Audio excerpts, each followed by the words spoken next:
아멘. 네. 오늘 우리가 읽은 성경의 말씀이 바로 6월절 10번째 재앙, 처음 난 것들의 죽음이 바로 일어난 그런 시점입니다. 계속해서 하나님께서 이스라엘에게 말씀하셨죠.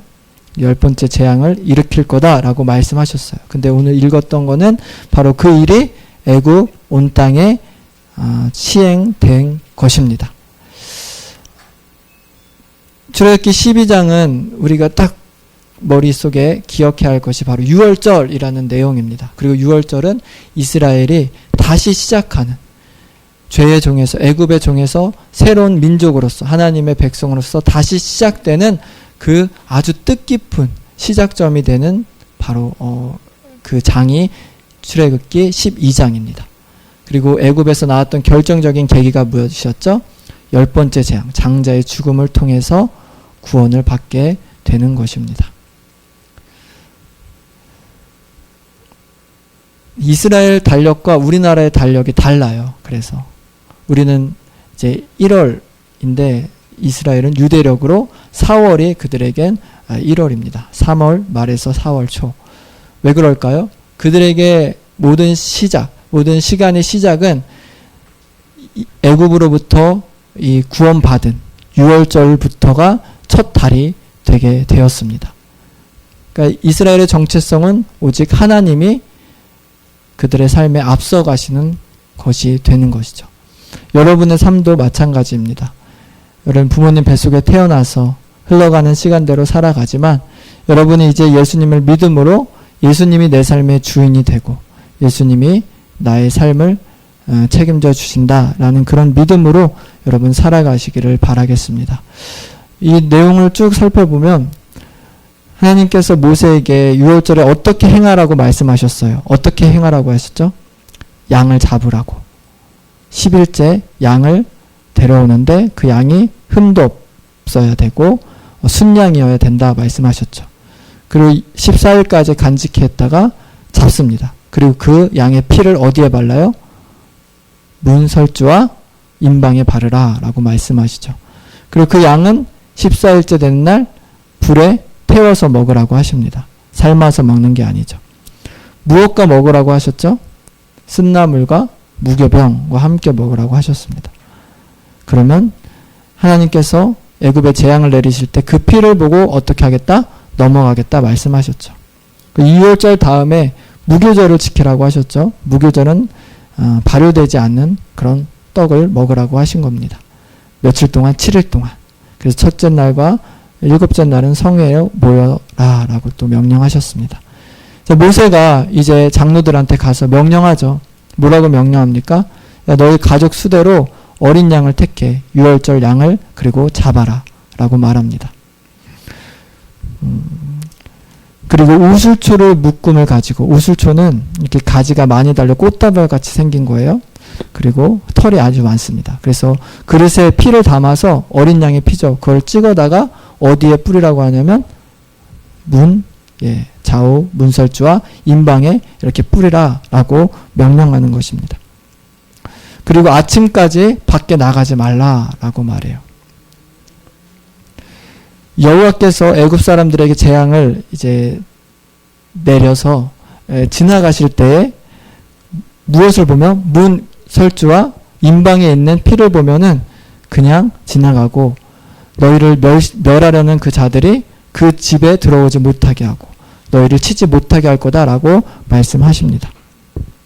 그리고 하나님께서 모세를 통해서 장로들에게 이렇게 전달하세요. 이 규례를 지켜 행하라. 그리고 내가 준 땅에서 이 예식을 지켜라 라고 말합니다. 그리고 만약에 너희 자손들이 왜 이런 예식을 지키죠? 라고 묻는다면 뭐라고 대답하라고 말씀하시냐면요. 오늘 본문 27절에 이렇게 말씀하십니다. 너희는 이르기를 이는 여호와의 6월절 제사라. 여호와께서 애굽 사람에게 재앙을 내리실 때에 애굽에 있는 이스라엘 자손의 집을 넘으사 우리 집을 구원하셨느니라 하라. 뭐라고요? 여호와께서 애굽에 재앙을 내리실 때에 바로 애굽에 거주하는 누구? 이스라엘. 그 집은 재앙이 넘어가서 이스라엘 집이 구원을 받았다라고 누구한테 전하라고요? 자손들에게 전하라 라고 말합니다. 그러니까 여호와 하나님이 계시지 않았으면 이스라엘이라는 민족도 없었고 그 자손들도 가나안 땅에서 번성할 수 없었던 것입니다. 그러니까 자손들이 알아야 될 것이 무엇인가요? 아, 하나님의 은혜로 우리가 이렇게 살고 있구나라는 것입니다. 이걸 대대손손 전하라고 말씀하십니다. 여러분도 마찬가지예요. 여러분의 부모님 또 할머니 이 모든 분들의 신앙의 유산을 통해서 여러분들이 지금 이 자리에 있고 예수님을 믿고 영접하고 구원을 얻게 된 것입니다. 그러니 여러분의 삶에 있어서 가장 우선순위가 되어야 되는 것은 바로 하나님이세요. 여호와 예수 그리스도이심을 믿으시기를 바랍니다. 계속해서 말씀하세요. 그리고 실제적으로 29절부터 36절은 이제 하나님의 재앙이 애굽 땅에 내립니다. 그러면서 처음 난 것, 곧 왕자에 앉은 처음 난 것, 장자, 그리고 감옥에 있는 자의 장자까지, 그리고 가축에 또 처음 난 것까지 다 치겠다 말씀하십니다. 그러면서 여호와 하나님께서 말씀하시기를 바로와 또 신하와 너의 신하와 너의 그 또 애굽 온 땅에 그 사람들이 일어나서 큰 부르짖음이 있을 거다라고 말해요. 왜? 그 큰 부르짖음이 있을 거다 아니야 있었습니다. 왜냐하면 애굽의 모든 집에 장자가 죽은 집이 하나도 없었기 때문이다라고 죽었다라고 말합니다. 모든 집의 장자가 다 죽었어요. 무엇으로? 하나님의 내리신 재앙으로 말미암아 죽었습니다. 죽음을 이길 수 있는 것은 세상에 그 어떤 무기도 없고 기술도 없고 과학도 없습니다. 오직 하나님만이 우리의 생명을 구원하실 수 있는 분이십니다. 그러나 문설주 임방의 피를 바른 그 집은 넘어갔고 구원을 얻게 된 것이죠. 이것이 다 밤에 일어났었던 일이에요. 애굽은 난리가 났었습니다. 이래서 바로가 아론과 모세를 불러요. 이렇게 부릅니다. 그러면서 이제 항복해요. 야, 이스라엘 가운데 이제 너의 자손들을 다 데리고 나가. 그리고 어린아이도 다 데려나가고 양과 소 모든 가축도 다 데리고 나가라고 말합니다. 그때 애굽 사람들 중에 이렇게 말해요. 우리가 다 죽게 되었다라고 말합니다. 우리가 다 죽게 되었다. 그리고 이스라엘 백성들은 이제 애굽을 떠나서 나가는데요. 그때 그냥 나가는 것이 아니라 사람들에게 은과 금 폐물을 얻어서 사실 부자가 돼서 나가게 됩니다. 이 말씀 우리가 이렇게 생각해 보면 좋겠어요. 왜 애굽 사람들이 순수히 이스라엘 사람들한테 금, 은 폐물을 드렸을까요? 생명보다 귀한 것이 없으니까요. 아무리 금, 보화가 있다라고 하더라도 생명과 바꿀 수 있는 건 아무것도 없습니다. 그러니 하나님이 여러분의 생명을 구원해 주셨다라는 것은 큰 의미가 있어요. 어떤 의미가 있을까요? 여러분의 생명을 구원하신 예수님은요, 여러분의 삶 전체를 안전하게 지켜주시는 분이세요. 마치 재앙이 이스라엘에게 피해갔던 것처럼요. 꼭 믿으세요. 성경에 이렇게 말씀하세요. 너희를 사랑하셔서 죽기까지 아들을 보내신 그 하나님이 너에게 더 큰 것, 더 좋은 것으로 주시지 않겠느냐라고 말씀하십니다. 여러분을 낳으신 부모님이 여러분을 굉장히 사랑하고 더 좋은 걸로 채워주기를 원하는 것처럼 여러분의 생명을 죽음에서 구원하신 예수님께서는요, 여러분의 삶을 더 좋은 길로 더 많은 것들로 은혜로 축복해 주시기를 원하십니다. 그러니 걱정하지 마세요. 두려워하지 마세요. 여러분은 다 주님의 그늘 아래 있는 안전한 주님의 자녀들입니다. 그래서 이 자리에 나왔을 때 우리가 예배 시작했던 세상의 그 어려움 때문에 찌들어서 좀 마음이 다운될 수 있어요. 그러면 말씀을 통해서 하나님을 바라봄으로 그래, 하나님 내 안에 여전히 살아계시고 예수님을 내게 보내주신 그 하나님은 내 삶을 영원토록 책임져 주실 거야 라는 그런 믿음을 가지고 누구와 함께? 주님과 함께 동행하며 걷는 저와 여러분들이 되기를 원합니다.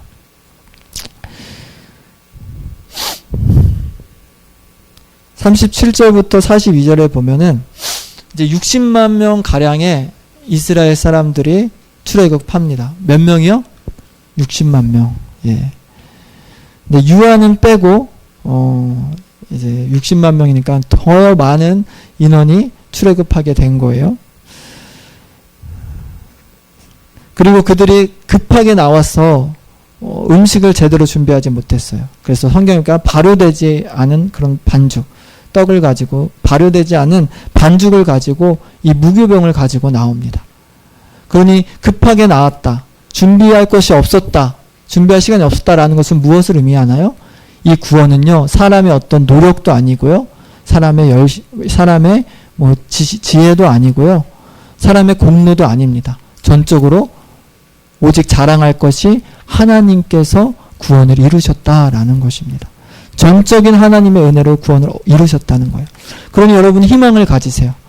내가 좀 부족하고 내가 좀 연약하고 하다 할지라도 걱정하지 마세요. 구원은요, 여러분의 열심과 노력으로 얻는 것이 결코 아닙니다.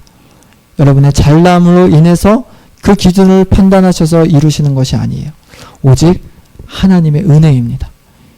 예수님께서 그냥 여러분을 사랑하셔서 십자가에서 모든 것을 다 쏟으셨어요. 그래서 그분을 믿기만 하면 구원을 얻게 되는 것이죠. 자, 그리고 성경은 말해요. 이스라엘 자손이 애굽에 거주한 지가 몇백 년? 430년. 이 430년이라는 이 고리를 끊고 나올 수 있었던 것, 사람의 힘이 아니었던 것이죠. 하나님이 이루셨습니다. 그래서 성경에 말하기를 이 밤은 그들을 애굽 땅에서 인도하여 내심으로 말미암아 여호와 앞에 지킬 것이니라고요. 왜 자꾸 절기를 지키고 여호와 앞에 지키라고 말씀하시나요? 그 구원의 주인공이 하나님이시기 때문이죠. 그러니 그들의 삶은 내가 주인이 아니라 이제 하나님이 나의 왕이시고 내가 하나님만을 섬기겠다라는 당연한 이 변화가 이루어지게 되는 것입니다. 그래서 우리 중고등부 학생들, 여러분의 신앙의 이 발을 내딛는 것, 그것은 다른 것이 아니에요. 아, 하나님이 나를 구원해 주셨으니 내가 이제 주님의 자녀로 살겠습니다. 라고 하면서 그 발을 내딛는 거예요. 그 한 발짝을 내딛었을 때 여러분의 정체성이 변하고 여러분의 신앙이 더 성장하게 되는 거라 믿습니다. 그래서 끝에 이렇게 말, 여호와의 밤이라. 이 밤이 무슨 밤이라고요? 여호와의 밤. 여호와의 밤이 왜 밤일까요? 세상은 다 멸망에 가요. 어둠이에요. 그러나 이제 이스라엘은 그 밤이 지나고 빛으로 가게 되는 것이죠. 인류 역사는 결국은 끝은 멸망입니다. 그래서 예수를 믿는 저와 여러분은 빛의 삶을 살 수 있고 또 영원한 생명의 삶을 살 수 있는 것이죠. 계속해서 누가 주인공이 되나요? 여호와의 유월절, 여호와의 밤, 우리가 첫 것을 여호와께 드려야 된다라고 하는 거예요. 그래서 오늘 설교에 주고자 하는 그 영향력은 다른 게 아니에요. 여러분의 삶이 하나님을 더 깊이 생각했으면 좋겠는 거예요. 하나님이 여러분의 삶에 앞서가셨으면 좋겠는 거예요. 여호와라는 그 이름이 내 삶에 가득 채워지기를 바라는 거예요. 그거면 됩니다. 다른 것 아니에요. 한 주 살아갈 때 하나님이 여러분의 주인이 되시기를 예수님의 이름으로 간절히 축원드립니다. 그리고 여러분의 입술에서도 예수님, 하나님 이라는 생각을 더 많이 했으면 좋겠어요. 자, 어쨌든 그 60만 명 가량의 이스라엘 사람들이 출애굽합니다. 그리고 43절부터 51절은 유월절 규례를 어떻게 지켜야 되는지, 이방인은 이 규례를 지킬 수 없다라고 말씀하시고, 너희가 기르는 종은 그러나 같이 유월절에 어린 양을 먹을 수 있다라고 말씀하시면서 어떤 규례를 행하세요. 그리고 51절, 우리 마지막으로 읽겠습니다. 51절 시작. 바로 그날에 여호와께서 이스라엘 자손을 그 무리대로 애굽 땅에서 인도하여 내셨더라. 예. 아멘. 누가 이스라엘을 인도해 내셨어요? 애굽 땅에서 여호와께서 인도해 내셨다라고 성경은 분명히 말씀해 주고 계십니다. 아멘. 자, 이제 승기의 목숨은 누구 거예요? 여호와 거예요. 예수님 거예요. 왜냐? 예수님이 승기의 죄를 위해서 죽으시고 살아나셨기 때문에 이제 나의 삶은 내게 아니라 하나님 거예요. 준석이도 예수님을 믿는다면 이제 내 삶은 내게 아니라 나를 세상에서 건져내신 하나님 거라는 그 모든 시작의 처음을 하나님께 드리는 삶을 살아가야 하는 거예요. 예, 오늘 예배가 끝나고 이제 밖으로 나아가시는 여러분, 세상을 향해 나아가시는 여러분, 그런 마음으로 나는 하나님의 것이다 라는 마음으로 살아가는 그런 삶의 여정이 되어지기를 예수님의 이름으로 축복합니다. 기도하겠습니다. 하나님 감사합니다. 유월절 어린 양의 피로 모든 죄가 사함을 받고 죽음에서 생명으로 옮겨졌습니다.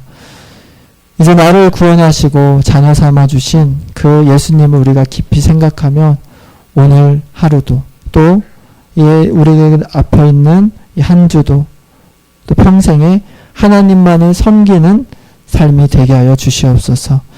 주님의 자녀를 산다는 것 참으로 어렵습니다. 많은 것을 또 포기해야 될 수도 있고 쓴 나무를 먹는 것처럼 아픔이 찾아올 때도 있습니다. 그럼에도 불구하고